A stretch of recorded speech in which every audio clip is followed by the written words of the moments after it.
everyone. Welcome back to today's show. I'm super excited to have you. As always, it's a beautiful Monday afternoon. And pardon my voice. I know my voice sounds really crappy, but it's the weather. What can we do? So, if you're new to this show, my name is Victoria, and this is the Blockchain African show where we talk about African innovation on blockchain. We talk about education. We talk about everything on blockchain in general. And today's show is special because this is the first time I'll be having a guest on board. And I'm super excited. I know I'm always excited, but today I'm just trying. So we'll still be talking about the same things we spoke about last week.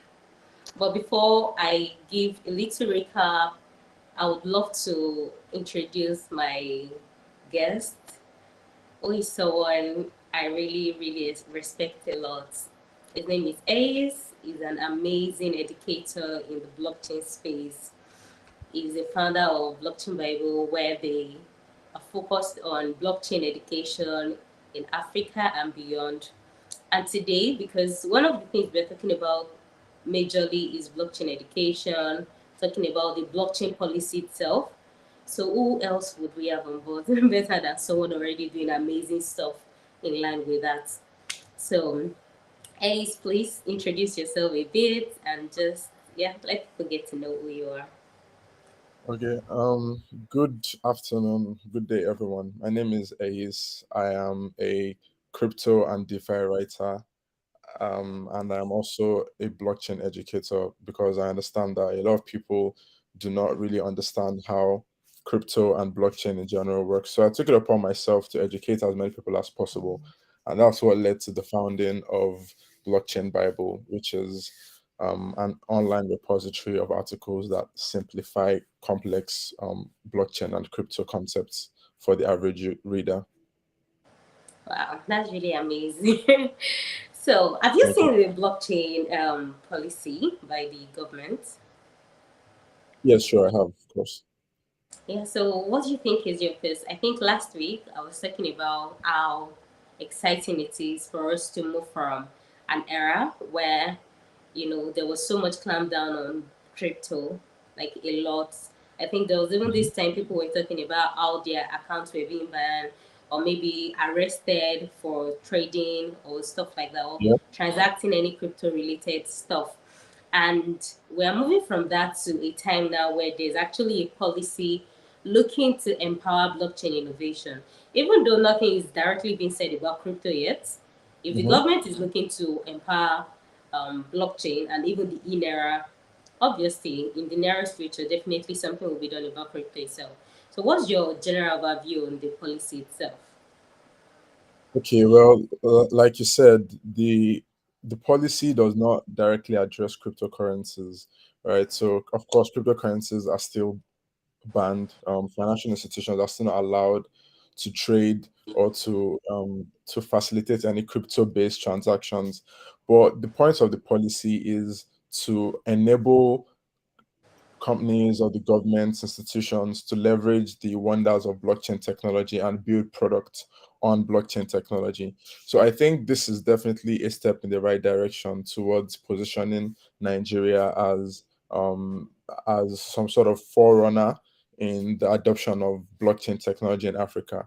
I mean, we're already like the largest markets in Africa for crypto and blockchain use in general. So I think the government bringing forward this policy is essentially tapping into already active engagement in the blockchain space, and I think the potentials are amazing.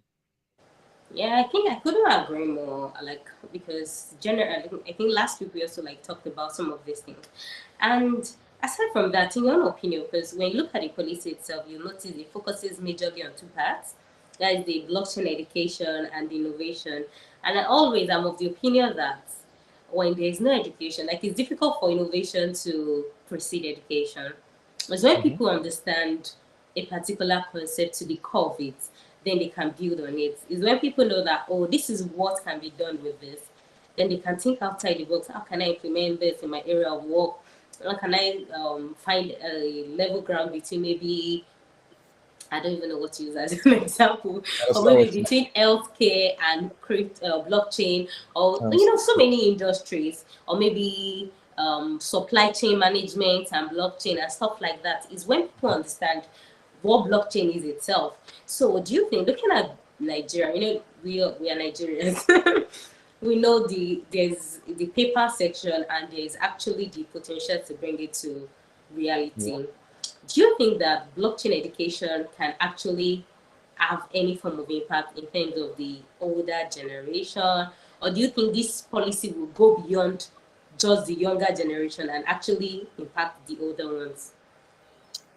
Okay, I definitely think it can impact the older generation, but I think the people who are more likely to benefit from it long term and who are more likely to be able to leverage it are the younger generation.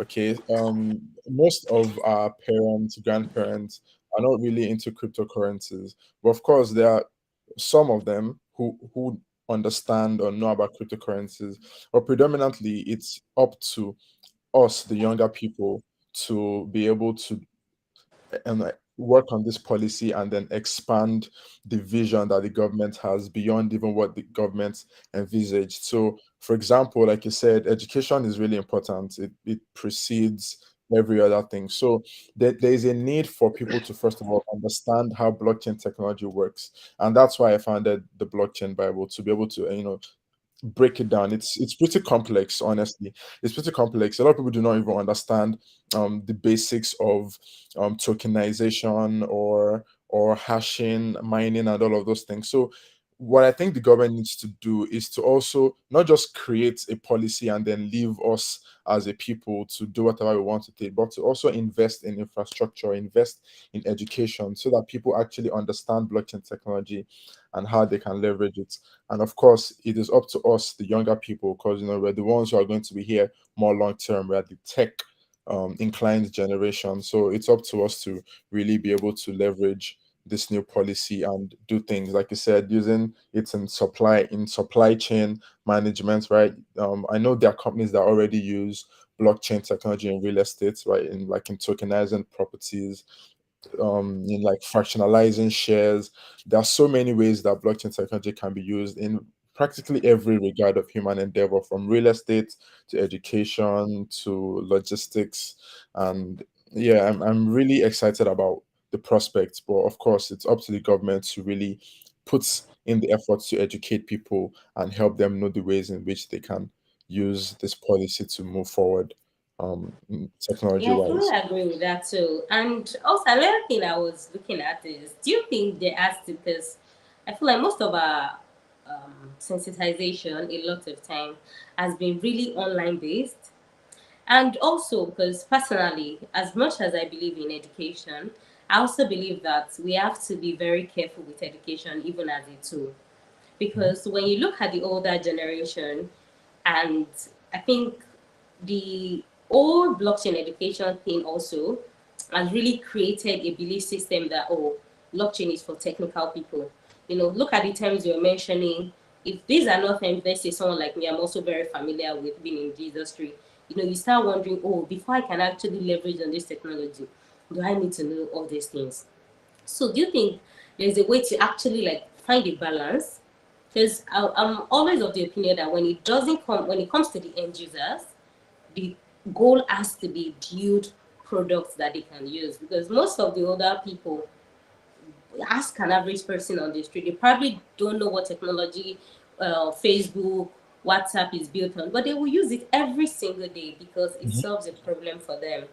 mhm. But when it comes to crypto, at the same time, I feel like we are so focused on educating people to understand what the technology is itself, that I feel like there has to be a balance, because we Okay. can't only focus on the young people, like what you suggest, like in terms of driving this policy beyond only the learned. Do you think there is a way it can? I don't even know if I'm putting this question well, but I just I, hope you get I it. understand. I understand what you mean. So I think it's similar to banking, right? So when banking was relatively new, before it became so commonplace, it was mostly people who were educated and stuff that could access the wonders of banking, most people who were less educated still had to rely on the good old carrying cash around.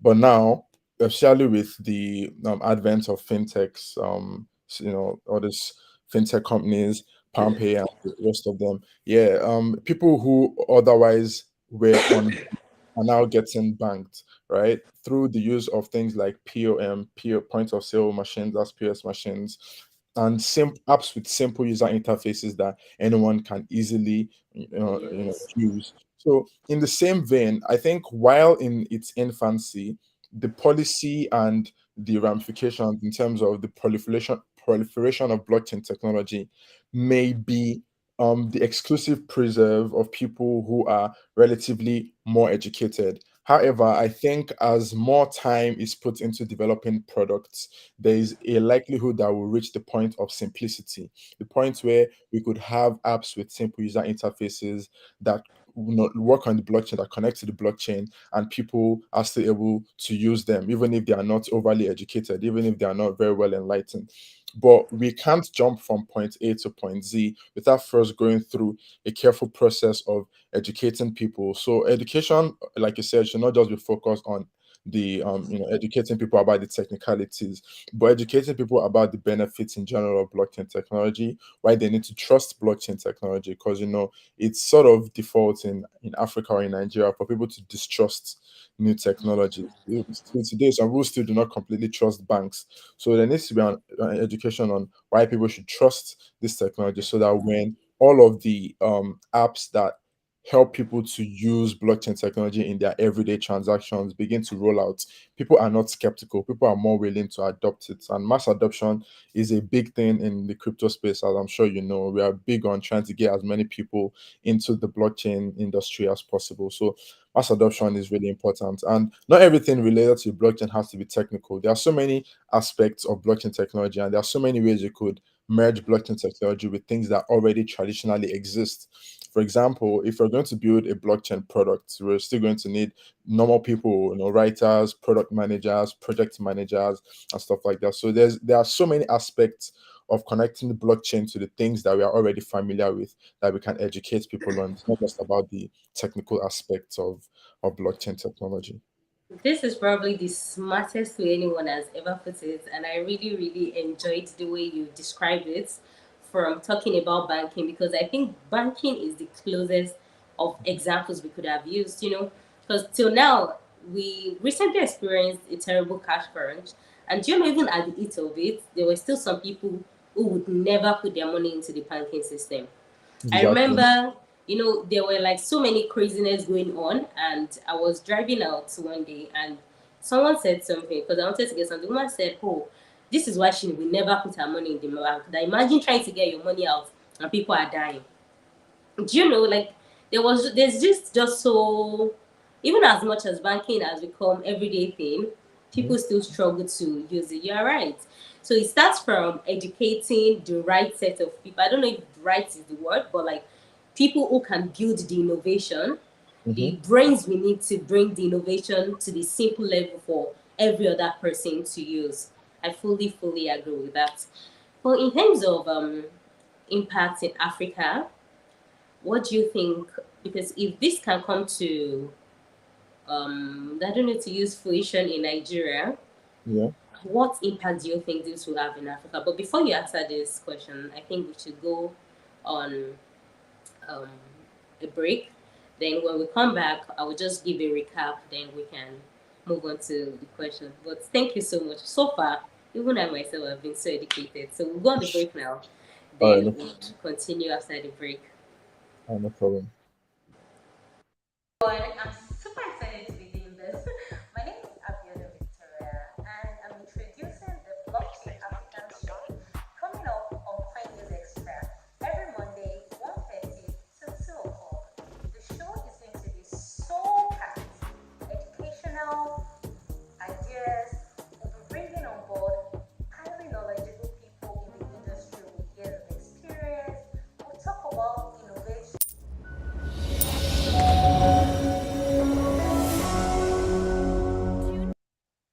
Thank you so much for staying with us so far. Today has been so educational. And I have with me Ace, and we're still talking about the Nigerian blockchain policy, which is majorly focused on driving blockchain innovation beyond cryptocurrency, finding ways to incorporate innovation into every sector, every walks of life. And the policy is supposed to be focused majorly on education, innovation, and also powering these innovations. So we are just discussing from our own perspectives on the feasibility of this, the impacts, and now we're moving to the potential impacts in Africa in general. So thank you so much for being with me and for doing this with me, Ace. Yeah, So my pleasure. the last question I was asking, I think we're talking about how much we know Nigeria is a leading force in Africa, and a blockchain policy like this working out in Nigeria or coming out in Nigeria, what do you think is the potential impact in Africa as a whole? Okay, so I think because of Nigeria's influence in the general African society, based on our population and our pedigree, there's a significant likelihood that if we're to use this policy the right way, there will be a ripple effect across sub-Saharan Africa, such that more countries would possibly adopt a similar policy, or at least be able to also benefit from this policy. So, in terms of impact, what I think is that this policy could really help um, Nigeria or Africa in general position itself as a a technology based um, economy. Now, one of the rationales behind why this policy was put forward in the first place is that the Nigerian government was trying to move away from its over reliance on the oil economy and move on to more tech-based economies. And when you look at the tech space, besides things like artificial intelligence, machine learning, and stuff like that, a lot of the development that's happening in terms of global tech is around blockchain technology. A lot of firms are already leveraging blockchain technology to do different things. Facebook tried it with Meta when they leveraged blockchain technology to the metaverse experience. So there's a whole lot of ways that blockchain technology can help, and I think the impact of this particular policy for Nigeria is just to position us in a way that makes us move away from being an oil dependent economy to a tech dependent economy. Why is this a good thing? Because ultimately, the world is gearing towards a more tech-based approach. Even countries like Saudi Arabia are looking to diversify their economy. So I think this would be beneficial in terms of moving Nigeria forward, not just in terms of technology, but generally speaking as an economy. Once we can get it right and have people build the right products on blockchain technology, whether it's financial products, whether it's real estate, whatever it is. The point of blockchain technology is just to ensure that we have a permissionless society, a more secure society. So not only would this benefit us as an economy, but it also benefit digital security across the country and possibly across the continent. And I think this is going to be very crucial in building faith in technology in Africa, because the reason why a lot of people do not have faith in tech in Africa is because they do not see a lot of security happening. We've heard of instances of hacks happening even with traditional financial institutions.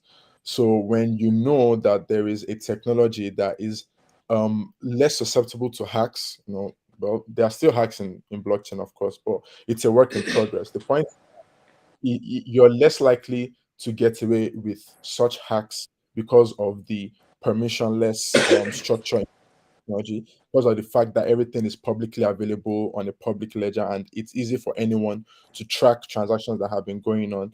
All of those things, I believe, are going to build trust in African technology and possibly going to help us onboard more people into the tech space in the future. Well, yeah, I fully agree with that too. That is a very solid point because if Nigeria implements and makes it work, definitely I believe that all African countries will look into ways they can incorporate blockchain into their existing structure. But when you look at Nigeria, I think when I saw the policy, the first thing that came to my mind is if this kind of thing can actually work, then there's no case of monkey swallowed millions or billions, or I'm sorry, True. or maybe a snake came into an office to swallow millions. When you start Yeah. considering the reality of our situation as a country, can you actually say that? I don't want to sound somehow, but when you consider the reality of our nation, can you fully see blockchain being implemented rightly in the public sector beyond private? Because I believe strongly private enterprise, because you already said it. I know quite a number of companies looking to build amazing stuff in Hmm. healthcare, even real estate. Real estate's fantastic. But like in Hmm. terms of the public, because even in the policy, I think they made mention of like identities management systems. And you know, in blockchain we already have DIDs. They made mention of so Hmm. many things that we already have innovations directed towards those areas. But when you look at the public sector, can you really say that we can see blockchain being in what's it called, really included in the system? Mm, I think so. I think so. Of course, the thing it's I think it's hard to really predict how things would go in the public space, because the thing about public leadership is that it's transient, right? So today is the handover ceremony from one administration to No, another. no. Congratulations to Nigeria for our new president. But the point is that because of the fact that power is transient in the public sector and different administrations prioritize different things, it's hard to tell whether it will be implemented effectively. Now, this policy was proposed or brought forth under President Muhammadu Buhari's administration, Administration. and now under President Bola Ahmed Tinubu's administration. We do not know yet if that is something that he's going to prioritize, but if he does prioritize it, I think it's hard. No one is in a better position to implement things right than the government, because they have the funds, they are the policymakers themselves. They are the ones who can ensure that what it is that they want to work on stands. So as long as there is the right motivation, I think that we can pull it off. I don't think capacity, infrastructure, or education are the problem. I think the problem is going to be whether there is a desire, whether there's an interest to actually implement it correctly. As long as that is there, I definitely think we can implement it properly. It's now up to the citizens whether or not we are going to really adopt it. For example, the government tried to bring on the CBDC, that's the e-naira. So far, I don't know anyone who uses the e-naira yet. It's still a work in progress. It's not fine tuned. It's not at the level of national deployment or national adoption that it should be at. But I think with time we can get there. And with this policy, if the government seriously follows through with it, I think they could definitely implement it well. But like concerning the INERA you made mention of, do Yeah. you think the fact that the crypto is currently not even allowed to be a legal, I don't know if to Mm-hmm. say a legal trading means, I believe is a Yeah. big impediment to the INERA itself, because the people that should actually majorly trade this naira are those you've confined to not trading crypto. And INERA is Yeah. supposed to be a cryptocurrency. Do you think the policy is kind of confusing itself? Because if we are looking to really drive blockchain adoption, currently the biggest use case of blockchain technology in itself is cryptocurrency. So you can't clamp down on crypto but embrace blockchain. Obviously, they are two different things. But Mm-hmm. if you believe in the features, you believe in the technology, I don't see how you can ace crypto. So I think that's why a lot of young people are not as hyped, because it looks like how, okay, imagine a blockchain company that tokenizes their maybe lands or an Yeah. healthcare system, but they cannot accept your payment in crypto. You can only still trade with them if you have. Do you know, like I just feel like for the policy to fully become what it's meant to be, there has Mm-hmm. to be a clear statement on crypto also as a legal tender. Okay. Yeah, I get I completely understand what you're trying to say, and I can see someone even ask the question if the policy covers cryptocurrency. Now, just to clarify, cryptocurrency trading is still banned, right? The government is still against cryptocurrency trading. But I think the reason why, beyond just the fact that cryptocurrencies threaten traditional currencies, right? So a lot, not just government, but governments in our countries, except the ones that have already adopted Bitcoin as legal tender, like Salvador and the rest of them, they have a problem with crypto because they believe it is in direct competition with their traditional currencies. Correct. So while crypto is banned and it may seem counterintuitive, the motivation behind another motivation behind the government banning crypto is that they do not. It's not like the government is against blockchain technology or tokenization of currency, but they are simply trying to protect their interests and their own national currencies, which obviously is a symbol of the national economy. And that is why, even though the government banned crypto, they introduced the e-naira. So the e-naira is a cryptocurrency, right? I guess it's acceptable. I don't know anyone who uses it yet, of course, but Me neither. if use it, yeah, it'll be it's legal tender, right? It's just like the naira, but a tokenized version of the naira.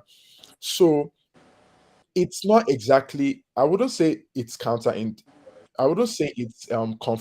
to say, oh, we're against crypto, but we're promoting a blockchain based policy, because ultimately the INR is also a cryptocurrency. So they are just against other forms of crypto, but not against the INR. So if we do get to the point where this gets adopted, and I mentioned it earlier that this policy is likely to also benefit the INR, because if we deploy a lot of services to the blockchain, we're going to need the currency that will tie all of these transactions together on the blockchain.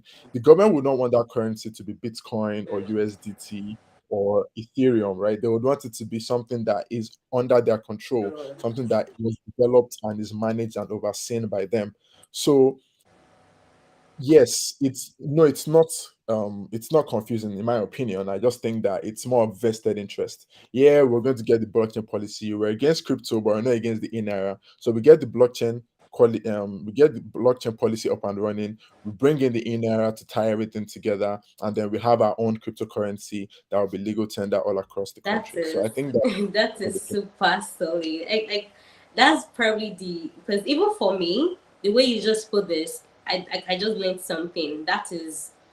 Like I've not had anyone really put it in this way. That's really correct because at the end of the day, when they really implement these things, we need a currency to trade with, and there has to be a exactly, currency they can control. Wow, that's exactly. that's really amazing. Because for me, I've never really seen it in that way. I was thinking from an angle where do we find the balance? But looking at that, that is all the balance they really That's want. all. And because even for me as a person, I believe that for blockchain technology to get to the level of adoption we are looking at, we need to Mhm. find a level between regulation and no regulation. And Of a course. system like this really works. Exactly. Regulation is very, very important because things can really go awry if the government doesn't regulate. So do you have like final words to put out? I think we have like just few like a minute plus left to go. It's been really amazing. I've learned so much from you. Do you have like final words to put out? Yeah, well, I would just I'm a blockchain enthusiast, of course. So my final words would just be to encourage people to go out and get some crypto education. It's important to learn to position yourself in the direction that the world is going. So if you're whether it's to be a developer in the blockchain space, whether it's just to really understand how blockchain can tie into other sectors like healthcare, real estate, just find a way to be a player in the ecosystem. So when the inevitable point where a lot of services are deployed to the blockchain comes along, you're not left behind in the matrix. And of course, you could always check out Blockchain Bible. That's what we Yes, do. please check out Blockchain Bible. Tune Yeah, into our show every Mondays, 1:30 to 2. It's going to continue to be as educative as possible. And just keep yourself informed on blockchain technology. We are early in, like we are still early. This is like the beginning of all of it. So try to be educated, try to stay ahead. Because there's no way you can build if you don't know what you want to build. There's no way you can innovate if you don't understand the basics itself. So I'm so excited to hold this session because I've learned so much myself. Thank you so much, Ace, once again. It's really a it's pleasure my to have you pleasure. here. And that's the end of Yeah. today's show. Thank you so much for tuning in, and we'll see you next week. Same All time, right. Thank same place. Take care, guys. Bye. you. Bye, Victoria.